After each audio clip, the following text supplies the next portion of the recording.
اللہ تعالیٰ نے انسان کے ساتھ آزمائشیں رکھی ہیں۔ جس طرح اللہ تعالیٰ کی طرف سے ملنے والی نعمتوں کو قبول کرتا ہے، اسی طرح اس کی طرف سے آنے والی آزمائشوں کو بھی کھلے دل سے اسے قبول کرنا چاہیے۔ اور یہ بات درست ہے کہ وما اصابکم من مصیبت فبما کسبت ایدیکم، انسان پر کچھ مصیبتیں وہ آتی ہیں جو اس کے ہاتھوں کے کسب کی وجہ سے آتی ہیں۔ بہت ساری قوموں پر عذاب اس لیے آئے کہ انہوں نے بعض گناہ کیے تھے، لیکن یہ یاد رکھیے گا کہ عذاب ہمیشہ گناہوں کی وجہ سے نہیں آتے، تکلیفیں ہمیشہ گناہوں کی وجہ سے نہیں آتی۔ انسان دکھوں میں، مشکلات میں صرف اپنی غلطیوں کی وجہ سے نہیں الجھتا، بلکہ نبی پاک علیہ السلام نے فرمایا ہے اللہ تعالیٰ کسی بندے کو کوئی درجہ دینا چاہتا ہے، اس کے اعمال اس طرح کے نہیں ہوتے کہ اسے درجہ دیا جائے، اللہ اسے کسی مشکل میں ڈال کے اس کے درجے کو بلند فرما دیتا ہے۔ بلندی درجات کے لیے، قرب الہی کے لیے، اللہ تبارک و تعالیٰ کی بارگاہ کی معرفت کے لیے بھی مصائب آتے ہیں۔ آپ دیکھیے نا، نبی پاک صلی اللہ تعالیٰ علیہ وسلم نے فرمایا سب سے زیادہ تکلیفیں انبیاء پہ آتی ہیں، اور فرمایا میں اللہ کا محبوب ہوں، انبیاء کا سردار ہوں، میرے اوپر سب سے زیادہ تکلیفیں آئی ہیں، آزمائشیں آ جاتی ہیں۔ اور رب فرماتا ہے وَلَنَبْلُوَنَّكُمْ بِشَيْءٍ مِّنَ الْخَوْفِ وَالْجُوعِ، ہم ضرور تمہیں آزمائیں گے، کچھ خوف کے ساتھ، کچھ بھوک کے ساتھ، وَنَقْصٍ مِّنَ الْأَمْوَالِ وَالْأَنفُسِ وَالثَّمَرَاتِ، ضرور تمہیں آزمائیں گے پھلوں کی اور جانوں کی کمی کے ساتھ۔ اگر تم اس میں ثابت قدم رہے، شکوے نہ کیے، اپنے رب کی رضا پہ تم راضی رہے، تو وَبَشِّرِ الصَّابِرِينَ، اے محبوب پھر جو میری رضا پہ صبر کریں انہیں میری جنت کی خوشخبری بھی عطا فرما دے۔ ہم تمہیں ضرور آزمائیں گے، خوف بھی، بھوک بھی، مالوں اور جانوں کی کمی بھی۔ مومن کی یہ شان ہوتی ہے کہ وہ کسی بھی موقع پر اپنے رب سے شکوہ نہیں کرتا، کسی بھی حال میں اپنے رب کی شکایت نہیں کرتا۔ نبی کریم علیہ السلام نے فرمایا اگر اللہ تعالیٰ کسی بندے کو بیمار کرے اور پھر اس بیماری پر وہ صبر کرے اور آنے والوں سے رب کا شکوہ نہ کرے، تو فرمایا اللہ تعالیٰ نے جو گوشت اسے دیا ہوتا ہے اس سے بہتر گوشت اللہ اسے عطا کر دیتا ہے۔ اگر اللہ تعالیٰ کی حکمت غالب ہو اور تقاضا اس بیماری میں اس بندے کے انتقال کے کر جانے کا ہو، تو فرمایا پھر اللہ تعالیٰ اسے شہادت کا درجہ عطا فرما دیتا ہے۔ آزمائشیں آ جاتی ہیں، انسان پر مصائب آ جاتے ہیں، دکھ آ جاتے ہیں، تکلیفوں کا سامنا بندے کو کرنا پڑ جاتا ہے۔ اب یہ کہ اس میں اپنے دل کو، اپنی روح کو قرار دیا جائے، اپنے آپ کو اللہ کی رضا پہ کھڑا کیا جائے اور ان حوادث کا مقابلہ کیا جائے، ان چیزوں کو دیکھا جائے اور یہ غور کیا جائے کہ میرا رب اگر اسی بات میں راضی ہے تو یقیناً اس میں اللہ کی کوئی خاص حکمت ہوگی۔ قحط حضرت عمر کے زمانے میں بھی آ گیا تھا، بڑی مشکلات کا سامنا کرنا پڑا۔ تو ان مصائب میں انسان کو تھوڑا سا پہلے تو ہمت کرنی ہے، پھر اس میں کرنے کا جو کام ہے وہ یہ ہے کہ سب سے پہلا کام تو یہ ہے کہ اپنے رب کی بارگاہ میں کھل کے دعا مانگی جائے، اللہ تبارک و تعالیٰ کے حضور التجائیں کی جائیں، دعائیں کی جائیں، رب کریم کو منایا جائے۔ حضرت عمر فاروق رضی اللہ تعالیٰ عنہ کے زمانے میں جب قحط آیا تھا تو حضرت عمر نبی پاک علیہ السلام کے چچا کو حضرت عباس رضی اللہ تعالیٰ عنہ کو لے کے میدان میں نکلے تھے، اور کیا خوبصورت لفظ انہوں نے ترتیب دیے تھے، عرض کرتے تھے مالک پہلے ہم تیری بارگاہ میں محبوب پاک کو لے کے آیا کرتے تھے، آج محبوب نے ظاہری وصال کیا ہے تو تیرے محبوب کے چچا کو لے کے آئے ہیں، تو اے اللہ تو مہربانی فرما اپنے محبوب کے چچا کا صدقہ ہمیں بارش عطا فرما۔ تو بس حضرت عمر نے وہ دعا مانگی، حضرت عباس کو وسیلہ بنایا تو اللہ نے بارش عطا فرما دی۔ اچھا پھر یہ دونوں چیزیں ہمیں حدیث صحیح میں ملتی ہیں۔ ایک نوجوان نے، ایک شخص نے آ کے حضور کی بارگاہ میں عرض کی یا رسول اللہ بارش نہیں ہوتی، دعا کر دیں، تو نبی پاک نے ہاتھ اٹھائے دعا کے لیے، اتنے ہاتھ بلند کیے کہ بغلوں کی سفیدی نظر آنے لگی۔ وہ کہتے ہیں ابھی محبوب کے دستے مبارک پوری طرح چہرے پر پھرے نہیں تھے کہ اللہ نے بارش عطا کر دی۔ پھر پورا ہفتہ بارش ہوتی رہی تو لوگوں کو اب بارش کی کثرت کی وجہ سے بعض مسائل بننے لگے، تو وہ پھر حاضر ہوئے عرض کی یا رسول اللہ دعا فرما دیں، اب تو کچھ مشکلات بڑھنے لگی ہیں۔ تو حضور نے پھر ہاتھ اٹھائے، کہا اے اللہ اپنا فضل نصیب فرما، مہربانی فرما۔ کبھی بارش کی ضرورت ہوتی ہے اور کبھی بارشوں کا کثرت سے ہونا وہ تکلیف کا باعث ہو جاتا ہے بعض جگہوں پر۔ تو کہتے پھر حضور نے دعا فرمائی، ابھی چہرے پہ ہاتھ نہیں پھیرے تھے کہ مدینہ منورہ میں بارش ختم ہو گئی۔ تو سب سے پہلا اور ضروری کام ہمارا آج مزاج بن گیا ہے کہ ہم تبصرے کرتے ہیں، سیاست کرتے ہیں، اس پر بیٹھ کر اب ایک اور دور آ گیا ہے، ویڈیو بناتے ہیں، موبائل چلاتے ہیں، جو کہ بہت بڑا امتحان ہے ہمارے لیے کہ صرف 20 منٹ موبائل کو ہاتھ نہ لگائیں، بہت بڑا امتحان ہے۔ ہو سکتا ہے بہت سارے لوگ بڑی تکلیف میں آ جائیں کہ پورے 20 منٹ گزر گئے، اس پہ ویڈیو بنائیں گے، اس پہ کومنٹس کریں گے، اس پہ یہ کام ہم کرتے ہیں۔ حالانکہ اگر کوئی ایسی مشکل آ جائے تو شریعت نے ہمیں یہ سبق دیا ہے کہ پہلے دعا، پہلے اللہ کی بارگاہ میں حاضری۔ اکبر الہ آبادی نے کہا تھا کہ مصیبت میں بھی اب یاد خدا ہم کو نہیں آتی، دعا منہ سے نہ نکلی، جیبوں سے عرضیاں ہی نکلی۔ ہم محکموں میں درخواستیں دیتے ہیں لیکن دعا کی طرف بڑھتے بڑا خوبصورت کام ہے۔ سب سے پہلے تو یہ کریں کہ وہ جو ہمارے بھائی تکلیف میں ہیں، مجبوری میں ہیں، ان کے لیے اپنے رب کی بارگاہ میں عرض کریں کہ مالک، قدرتوں کا مالک تو تو ہے، ہر چیز تو تیرے دست کرم میں ہے، اور تو کریم اتنا ہے کہ بندوں پہ تو غضب نہیں زیادہ فرماتا، رحمت ہی زیادہ فرماتا ہے، اور تیری رحمت تیرے غضب پر غلبہ رکھتی ہے۔ اس لیے مالک تو کرم فرما، اور یہ جو لوگ ہیں تو انہیں اپنے فضل سے ہی آسانی عطا فرما تاکہ اس مشکل سے نکل آئیں۔ جن دنوں قحط آیا تھا نا مکہ مکرمہ مدینہ طیبہ میں حضرت عمر کے زمانے میں، تو حضرت عمر فاروق فرماتے ہیں میں نے بغیر گھی کے کبھی کھانا نہیں کھایا تھا، لیکن میں نے قسم اٹھا لی تھی کہ جب تک سب لوگوں کو راشن کھانا میسر نہیں آتا میں بھی گھی نہیں کھاؤں گا۔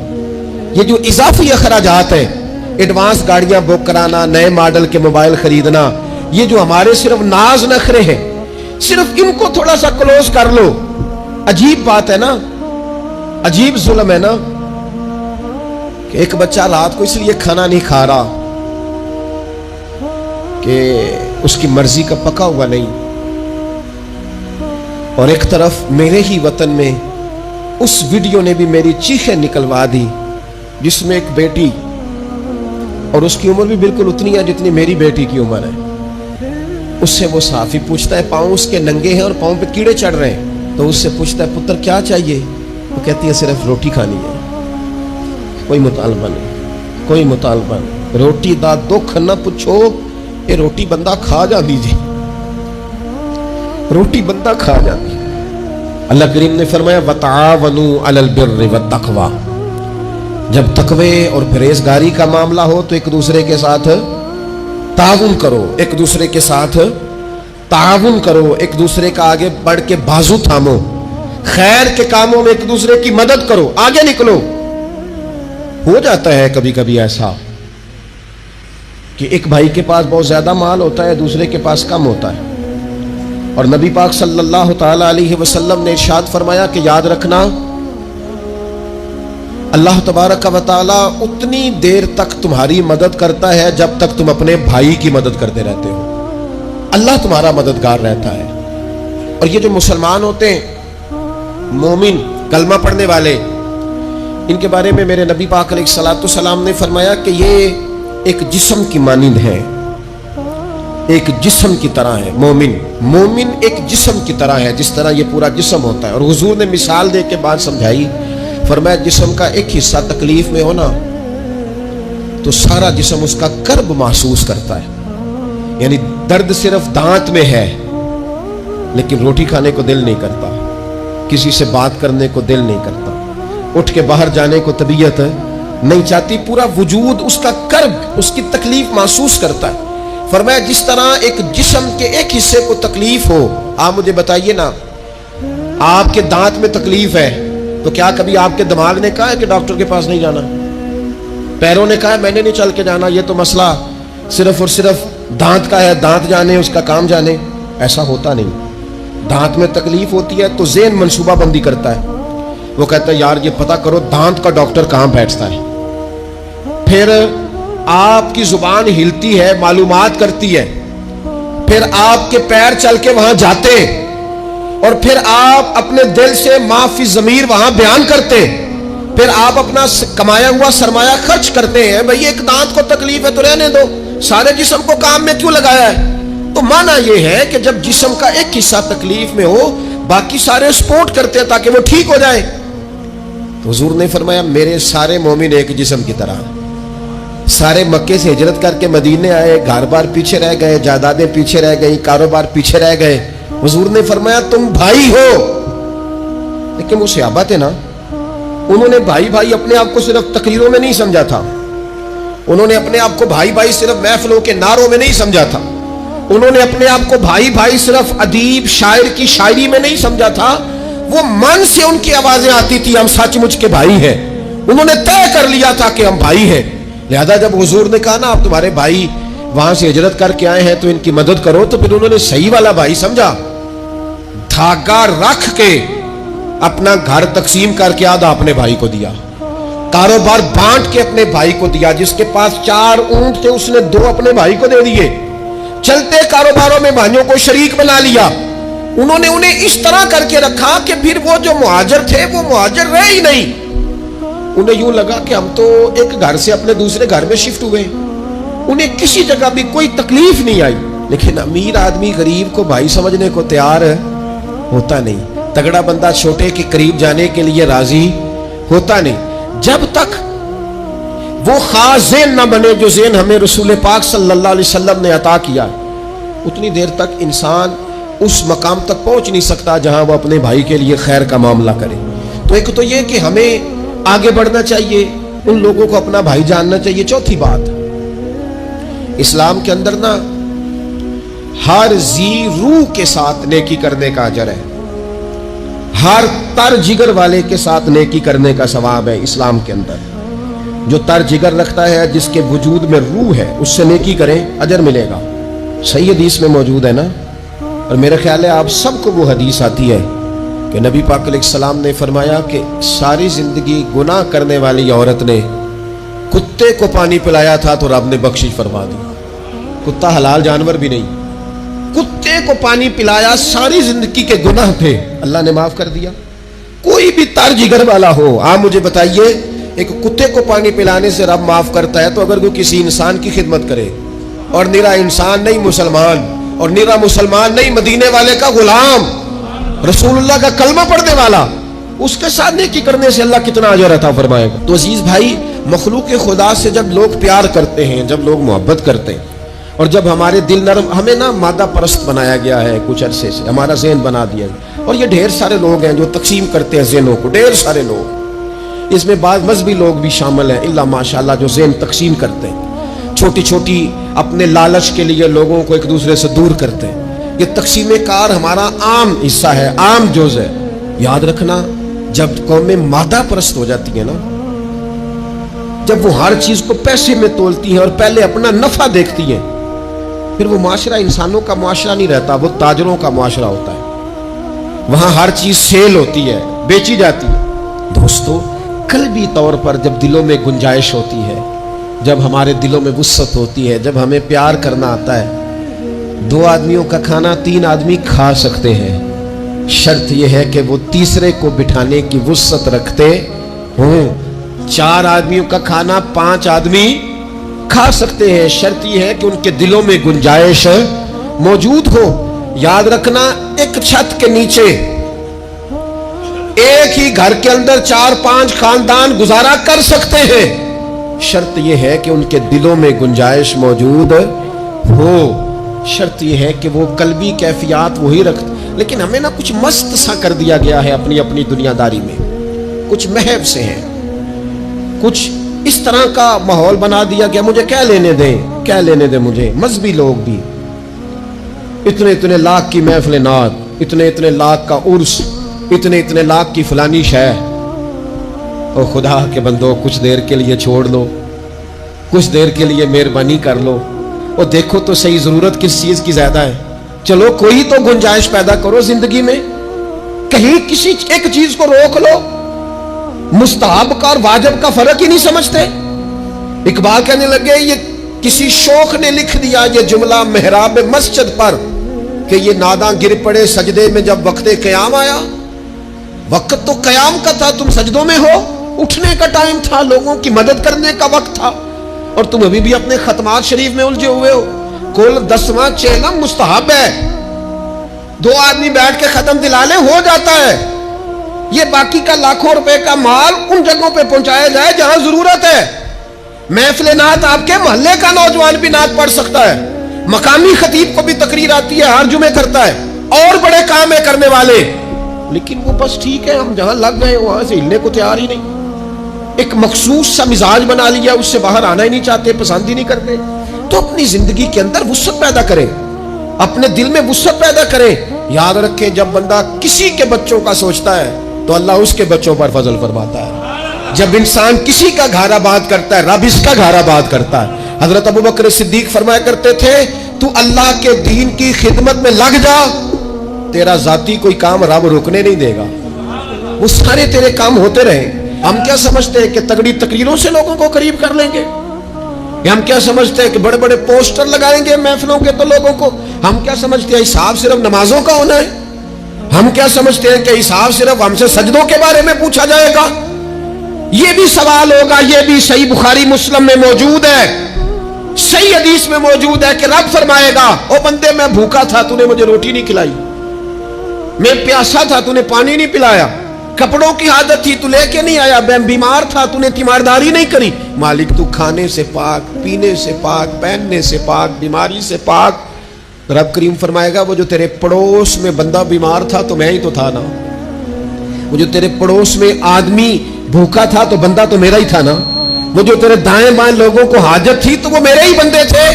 خدا کے بندے تو ہیں ہزاروں، بنو میں پھرتے ہیں مارے مارے، میں اس کا بندہ بنوں گا جس کو خدا کے بندوں سے پیار ہوگا۔ کچھ نہ تھوڑا سا اپنے دلوں میں وہ کیا بات کی تھی ساگر نے، اس نے کہا تھا کہ یہی ہے ذوق عبادت کی انتہا ساگر، او غم حیات کے ماروں کا احترام کرو۔ یہ جو غم حیات کے مارے ہیں ان کا احترام کرو۔ 100 گھر تھا مدینہ شریف میں، امام ابو نعیم نے اس کو لکھا ہے۔ ہمارے ہاں بھی لوگ افطاری کراتے ہیں، سیاسی افطاری رمضان میں، سیاسی افطاریاں جن سے ہمیں کام نہیں پڑتا، جن سے ہمیں کل کو کام نکلوانا ہو تو ان کی روٹی پکائی جاتی ہے۔ سیاسی ولیمے، سیاسی دعوتیں، سیاسی لوگوں کے اجتماعات، VIP کے لنگر، یہ ہمارا کلچر بن گیا ہے، یہ ہمارا مزاج بن گیا ہے۔ اور نبی پاک علیہ السلام نے فرمایا لعنت اس دعوت پر جس میں امیروں کو بلایا جائے اور غریبوں کو نظر انداز کیا جائے، وہ تو ملعون دعوت ہے۔ 100 گھر پورا تھا مدینہ منورہ میں، جس میں 3 وقت کا کھانا، بچوں کے کپڑے، اگر کوئی بیمار ہو جاتا تو دوائیاں، اور دے کون جاتا ہے اللہ ہی بہتر جانتا ہے۔ ایک نقاب پوش آتا تھا دروازے پہ دے جاتا تھا، نام پوچھتے تھے تو ناراض ہو جاتا تھا، اور یہ ایک دن کام نہیں ہوا، سالوں یہ کام جاری رہا، پتہ ہی کوئی نہیں کون دے جاتا ہے، کوئی خبر ہی نہیں۔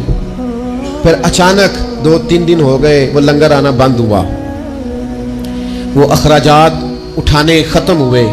اب لوگ ایک دوسرے سے پوچھنے لگے کہ وہ کھانا تیرے گھر بھی نہیں آیا، تیرے گھر بھی نہیں آیا، پتہ کرو کب سے نہیں آیا، پتہ کرو کب سے نہیں آیا۔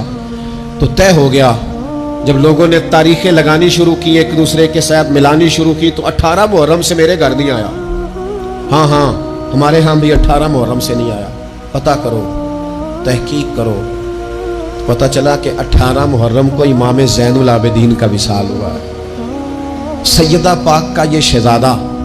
امام حسین کا کربلا میں بچ جانے والا یہ جانشین، ایک 100 گھروں میں اور تھوڑی سی آبادی، 100 گھروں میں 2 وقت کھانا، اور اپنے کندھے پہ توڑا رکھ کے، لنگر کی بوری رکھ کے پہنچا کے آتے، اور چہرے پہ نقاب ہوتا، کوئی پوچھتا نام کیا ہے تو ناراض ہو جاتے۔ 100 گھروں میں کھانا جاتا۔ ان کے وصال کے بعد جب غسل دیا جا رہا تھا تو موٹے موٹے نشان تھے کمر پہ۔ لوگوں نے ان کے بیٹے سے پوچھا کہ یہ کیا ہے، تو فرمانے لگے میرے والد اپنے کندھوں پہ تھیلے رکھ کے آخر عمر تک گھروں میں پہنچا کے آتے رہے۔ لوگوں نے کہا حضور آپ کیوں نہیں جاتے تھے، آپ جوان تھے؟ تو آپ کے شہزادے کہنے لگے میں کہتا تھا ابا جی سے کہ میں نہ چلا جاؤں، تو فرماتے تھے پتر اگر تو جائے گا تو پھر تجھے اس غریب کا نام بھی بتانا پڑے گا، میں تیرے سامنے پردہ نہیں کھول سکتا، یہ میرا اور میرے رب کا راز ہے۔ اس چپکے کے ساتھ، اس محبت کے ساتھ حضرت امام زین العابدین رضی اللہ تعالیٰ عنہ خدمت کرتے.